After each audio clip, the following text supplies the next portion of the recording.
Here we go. Let's do it. Okay, my name is James Roselle. I'm going to talk a little bit about how I got to making violins and mandolins, and so about the process of how you make one. Back in the 1970s or so, I did a lot of wood carving. I really wanted to make replicas of fine furniture, but I got sidetracked into three-dimensional carving. I carved a chess set, some other three-dimensional objects, and made some furniture, did some carving on them, like flowers and stuff. And when my daughter Ruthie was about 9 years old, her birthday was coming up, and she came up with a bright idea. She wanted to learn to play the violin. So she had never mentioned it before. I didn't pay a lot of attention, but she kept after me.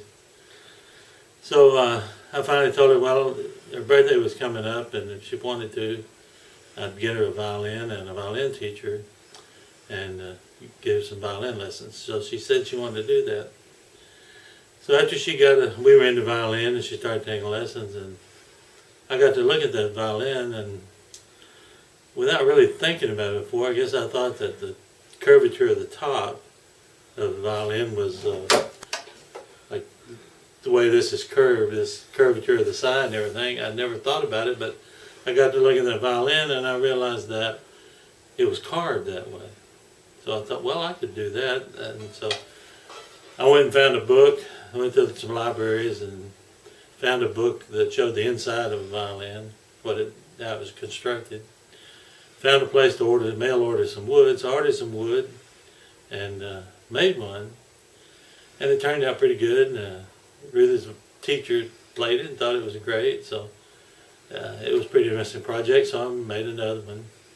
Kept at it until I'd made about 10 or 11, I guess, violins before I switched over to mandolins. Okay, what I have here is the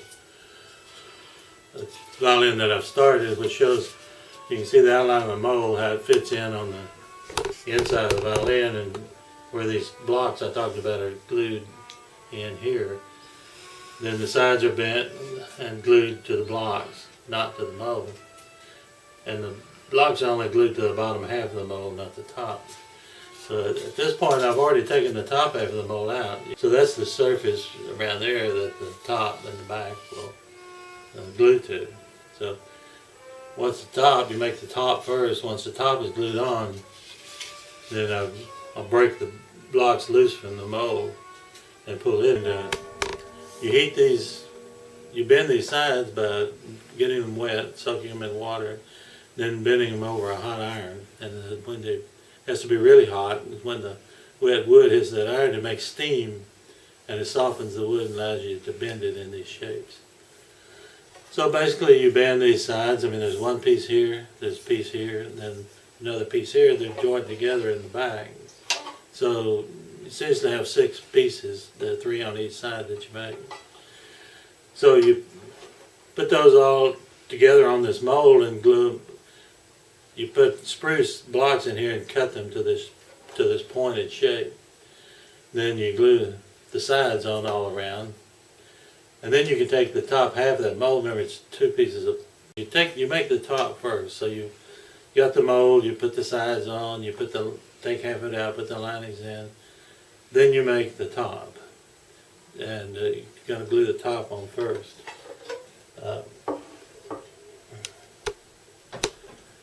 The top and the back are made the same way. The top is made out of spruce. The back is made out of maple. But it basically starts with a piece. If you can imagine having a round tree, you go in and this is the center of the tree. You cut a pie shape like this into the center of the tree to get a piece of wood that's shaped like this on the end, that is thicker in this dimension than in this dimension. Then you saw it vertically in half, so that you got 2 pieces, and you open them up and glue them together like that to make one wide piece that is 3/4 of an inch so in the middle, thick in the middle, and about 1/4 inch on each side. So it's like 2 of these glued together. Then you take and the outline, the sides that you have, and you put them on here and you draw the outline of the fiddle, cut out roughly, leaving some room for error, the shape of the fiddle on this bandsaw out, and then you just carve the top too. Got that piece of wood and you carve this shape here, you know, this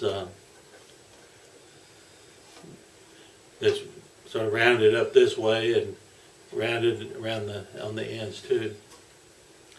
The purfling in the side is primarily for decorations. You have to cut a little channel in there and then embed this stuff in there. The glue that violins are held together with is hide glue made out of animal hides, which melts at about 140 degrees. So if you leave one in the back seat of your car during the summertime, you'll come back and find a bunch of pieces. You know, so, like I said, I made about 10 or 11 violins.